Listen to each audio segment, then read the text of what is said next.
Olá galera, como tinha prometido, final da tarde aqui, agora início da noite praticamente. Já anotei aqui alguns pedidos aí do pessoal de temas de processo penal. Já foi falado citação de réu revel e citado por edital e não nomeado, não tendo sido nomeado aí advogado. É possível falarmos dessa suspensão e o tempo, né? A controvérsia existe na suspensão desse prazo prescricional. E também foi pedido imputação objetiva, serendipidade também. E como eu tinha prometido, como eu estou falando hoje de prova ilícita, uma coisa que é pouquíssimo falado, inclusive foi vetado, foi objeto de veto presidencial pela Lei 11.690 de 2008, que altera a parte de provas, né, no processo penal.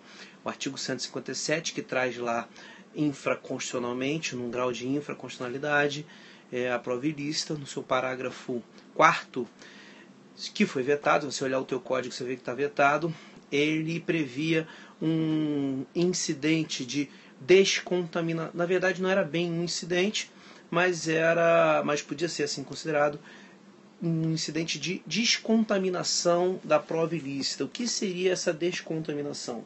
Se você tem um juiz que teve acesso a uma prova ilícita, evidentemente que o juiz não é um convidado de pedra, ele acaba se influenciando por aquela informação que ele obteve ilicitamente, né? Imagina aí que você tenha uma prova ilícita em razão de uma tortura praticada no suspeito, ou uma gravação ambiental não autorizada, e a partir dali se obteve algumas outras provas que convenceriam o juiz a condená-lo. Mas, reconhecendo a ilicitude, restam poucas provas, algumas provas testemunhais, ou uma prova testemunhal, mais a vítima, e sendo que o juiz já estaria ali com certo convencimento a respeito do grau de culpabilidade, de responsabilidade desse réu. É evidente que isso influencia no julgamento do juiz ou do relator do acórdão, porque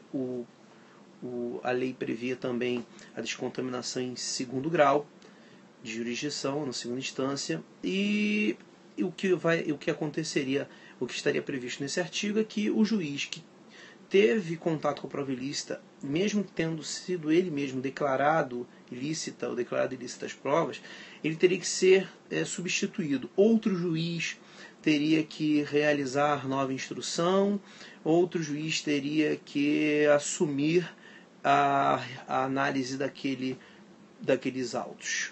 Evidentemente, em razão do princípio da identidade física do juiz, seria necessário que houvesse uma nova instrução.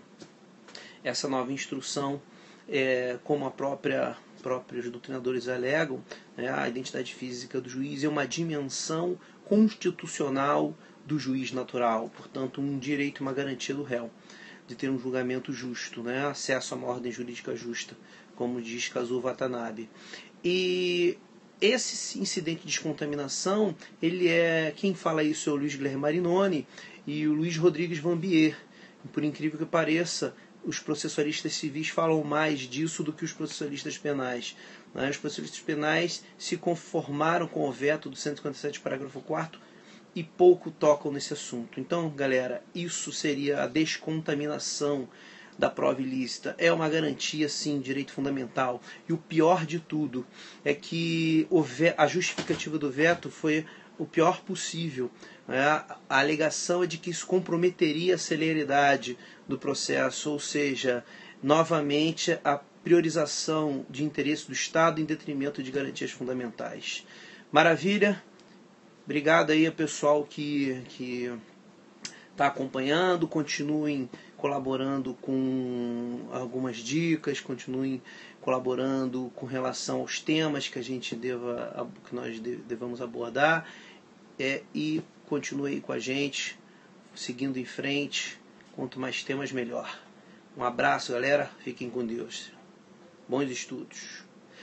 Lembrando Ó, não esqueçam que eu estou como colunista no canal Ciências Criminais, tá? www.canalcienciascriminais.com.br.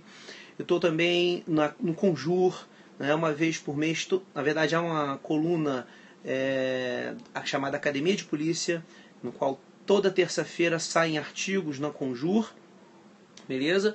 Esses artigos são elaborados por outros 4 delegados de polícia, 2 delegados federais e 3 delegados civis, não é? Um do Paraná, Santa Catarina e eu do Rio de Janeiro, e 2 delegados federais, dentre eles até o Dr. Márcio Anselmo, coordenador e responsável pela Operação Lava Jato. Então toda terça-feira, Academia de Polícia, você vai encontrar lá o Carneiro, Dr. Márcio Anselmo, Henrique Hoffman, Leonardo Marcondes, eu, o Chester Marreiros, e estamos sempre com artigos bons. Também, se vocês quiserem, podem sugerir esses artigos para nós escrevermos nas colunas. E toda terça-feira no canal Ciências Criminais também tem um artigo que eu abordo o dia a dia, abordo questões jurídicas, mas que acontecem praticamente no nosso dia a dia. Então, um abraço, fiquem com Deus e até a próxima.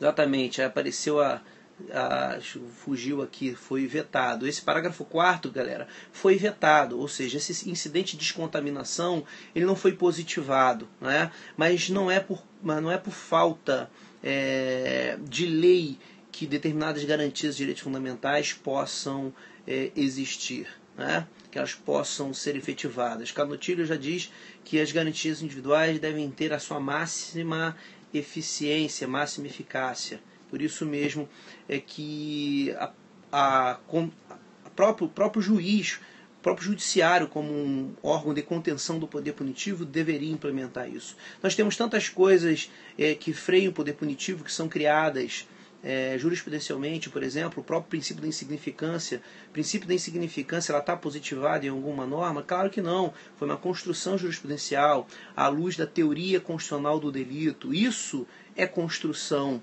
criativa do direito.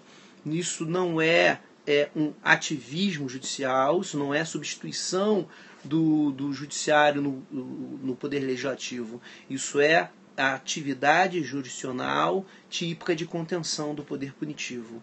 Isso deve ser efetivado pelo judiciário. Maravilha? Eu tenho um artigo no Conjur que fala a polícia judiciária como dispositivo democrático, que fala disso também.